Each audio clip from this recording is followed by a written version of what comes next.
అనగనగా ఒక పెద్ద అడవిలో ఒక తోడేలు ఉండేది. ఆ తోడేలు చాలా ఆకలిగా ఉంది.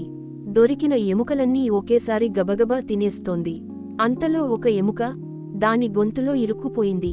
తోడేలు నొప్పితో విలవిలలాడిపోయింది. తినలేకపోయింది, కక్కలేకపోయింది. చాలా బాధగా అనిపించింది.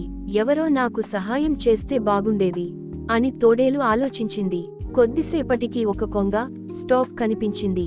తోడేలు వెంటనే దాని దగ్గరికి వెళ్లి చెప్పింది, అయ్యో కొంగమ్మ, నా గొంతులో ఒక ఎముక ఇరుక్కుంది. దాన్ని తీసేస్తే నేను నీకు మంచి బహుమతి ఇస్తాను. కొంగ మంచివాళ్లా ఉంది. అవును, నేను సహాయం చేస్తాను అంది. కొంగ తన పొడవైన ముక్కు తోడేలు నోట్లో పెట్టి జాగ్రత్తగా ఆ ఎముకని బయటికి లాగింది.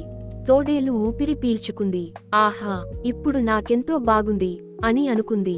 కాని కొంగ అడిగింది, మరి నా బహుమానం ఎక్కడా? తోడేలు తిరిగి చూసి తుర్రుమంది, నీ తల నా నోట్లో పెట్టి కూడా నేను నిన్ను తినలేదు.